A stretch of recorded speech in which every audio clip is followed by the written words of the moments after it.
नमस्कार। अंतर्राष्ट्रीय महिला दिवस की शुभकामनाओं के साथ मैं हूं पूजा रघुवीर आपके साथ। न्यूज़ रूम में बात करेंगे एमपी की कुछ बड़ी महत्वपूर्ण खबरों की। बात करेंगे मुख्यमंत्री शिवराज सिंह चौहान ने महिला दिवस पर स्मार्ट भोपाल में स्मार्ट सिटी पार्क से ऊर्जा महिला हेल्प डेस्क की पुलिस कर्मियों के 100 वाहनों को हरी झंडी दिखाकर रवाना किया। उन्होंने कहा कि प्रदेश में 700 थानों में ऊर्जा महिला हेल्प डेस्क बनाई गई है। आज 100 वाहन महिला पुलिसकर्मियों को दिए जा रहे हैं, जिससे कि वे सूचना मिलते ही तुरंत मौके पर पहुंचकर माता और बहनों की मदद कर सकेंगे। अगले चरण में 600 वाहन उपलब्ध कराए जाएंगे, ये भी कहा सीएम शिवराज ने। उन्होंने कहा, हमारी बेटियां सशक्त है, हर क्षेत्र में सक्षम है और आगे बढ़ रही है। पुलिस सेवा में भी बेटियों ने सफलता प्राप्त की है। इन बेटियों को मैं बधाई देता हूँ जो अब पीड़िता की मदद के लिए मौके पर पहुंच सकेगी। ऐसे वाहनों को उन्होंने आज 100 वाहनों को हरी झंडी दिखाकर सीएम ने महिलाओं के लिए एक फिर से एक बहुत ही बड़ी जो है ये काम किया है, बहुत ही अच्छा है, जिससे कि महिलाएं सशक्त हो सकेगी और एक बिना डर के अगर कहीं भी ऐसी कुछ घटना होती है तो महिलाएं उससे बच सकेगी। बढ़ते हैं अगली खबर पर। भाजपा के राष्ट्रीय अध्यक्ष जेपी नड्डा आज इंदौर आ चुके हैं।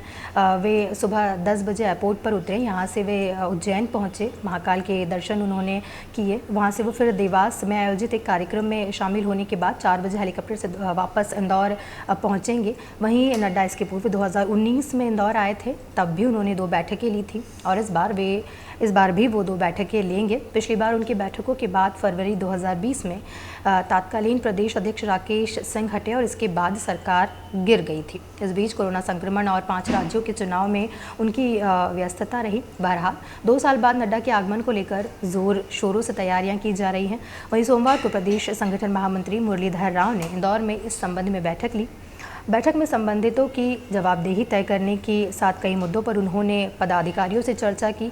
वहीं इंदौर पहुंचने के बाद नड्डा वरिष्ठ नेता सुहास भगत के गणेश धाम कॉलोनी स्थित निवास पर जाकर उनकी दिवंगत माताजी शुभांगी देवी को श्रद्धा सुमन अर्पित करेंगे और फिर 4:30 बजे भाजपा कार्यालय में पहुंचेंगे।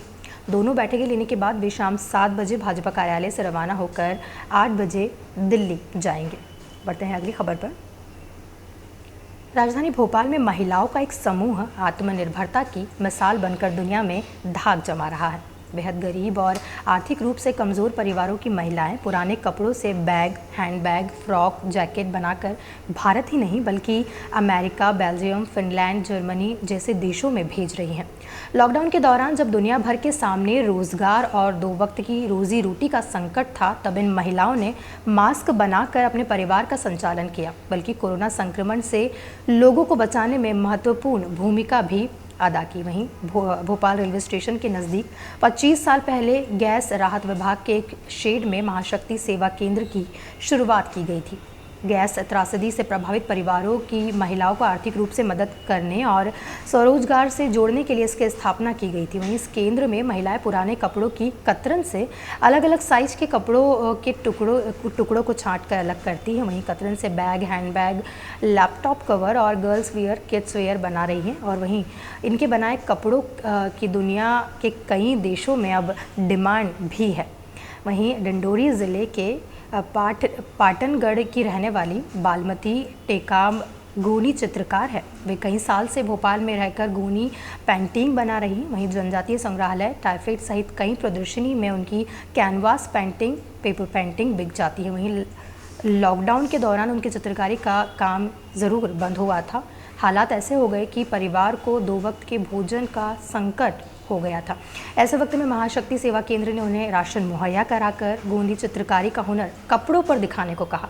अब सूट, फ्रॉक पर बालमती की बनाई चित्रकारी विदेशों में लोगों का मन मोह रही है। तो महिलाएं हर फील्ड में अभी सशक्त है और हर जगह अपना परचम लहरा रही है। महिला को किसी की वैसे डिपेंडेंसी जो है महिलाओं में ख़त्म हो गई है। महिलाएं भी अब आत्मनिर्भर हो चुकी है।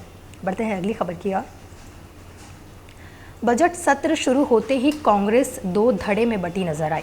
विधानसभा की कार्रवाई शुरू होने से पहले पूर्व मंत्री और प्रदेश कांग्रेस के कार्यकारी अध्यक्ष जीतू पटवारी ने राज्यपाल के अभिभाषण का बहिष्कार कर दिया।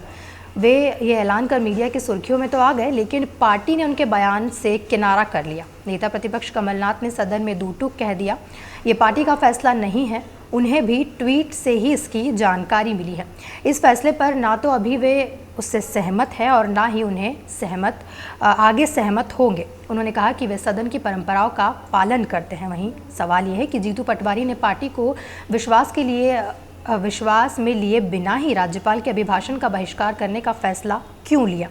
इसको लेकर पार्टी के नेताओं का कहना है कि जीतू पटवारी नेता प्रतिपक्ष बनने की दावेदारी कर रहे हैं, लेकिन गृह मंत्री नरोत्तम मिश्रा ने उन्हें अपने जाल में फंसा लिया है। डॉक्टर मिश्रा ने बजट सत्र शुरू होने के एक दिन पहले कहा था कि कमलनाथ को कांग्रेस के सीनियर और अनुभवी नेता डॉक्टर गोविंद सिंह को प्रतिपक्ष बनाने के लिए एक पद छोड़ना चाहिए, क्योंकि कमलनाथ पूरे समय सदन में उपस्थित नहीं रहते हैं। पिछले सत्र के बीच में भी कमलनाथ दिल्ली चले गए थे। अब नरोत्तम मिश्रा के सवाल उठाने के बाद पूर्व मंत्री एवं कांग्रेस के senior leader doctor Govind Singh का एक और बयान सामने आया था। उन्होंने कहा था कि नेता प्रतिपक्ष कमलनाथ के पास दोहरी व ज़्यादा जिम्मेदारी है, वे प्रदेश अध्यक्ष भी है, ऐसे में वे नेता प्रतिपक्ष बनने के लिए तैयार है।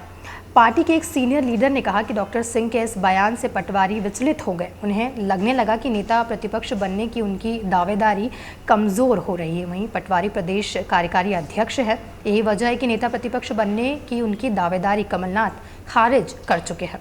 उन्होंने कमलनाथ को विश्वास में लिए बिना ही राज्यपाल के अभिभाषण का बहिष्कार करने का ऐलान कर दिया था। बढ़ते हैं अगली खबर पर। बात करेंगे मौसम की, तो पाकिस्तान पश्चिमी राजस्थान और उत्तरी तमिलनाडु तट पर बने सिस्टम के कारण भोपाल में और एमपी के कई राज्यों में शाम को तेज़ बारिश हुई। वहीं देवास में बिजली गिरने से एक युवक की मौत भी हुई। वहीं मौसम विभाग ने 7 मार्च की शाम से प्रदेश भर में बारिश का अलर्ट जारी भी किया था। वहीं अगले 24 घंटे के दौरान प्रदेश में अधिकांश इलाकों में हल्की से मध्यम बारिश हो सकती है। मौसम वैज्ञानिक वेद प्रकाश सिंह ने बताया कि 3 तरफ बने सिस्टम के कारण यह बारिश हुई है।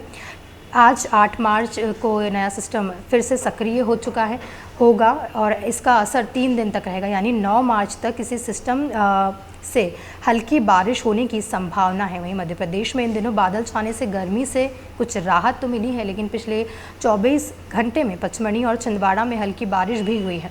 मौसम वैज्ञानिक ने बताया कि 5 मार्च से भी जो नया सिस्टम बन चुका है, इसका असर पूरे मध्य प्रदेश में 9 मार्च तक दिखाई देगा। इसी के चलते 5 मार्च से जो है बारिश भी शुरू हो गई है। भोपाल और इंदौर में भी रात 7 मार्च को बारिश जो है रिपोर्ट की गई थी। ये थी कुछ महत्वपूर्ण खबरें। बाकी खबरों के लिए आप बने रहें एमपी न्यूज़ के साथ। नमस्कार। एमपी की नब्ज, एमपी का हाल, मध्य प्रदेश की हर खबर एमपी न्यूज़ टीवी के साथ। लगातार खबरों के लिए सब्सक्राइब करें हमारा YouTube channel MP news TV. Latest updates के लिए बेल आइकन दबाना जरा भी न भूलें।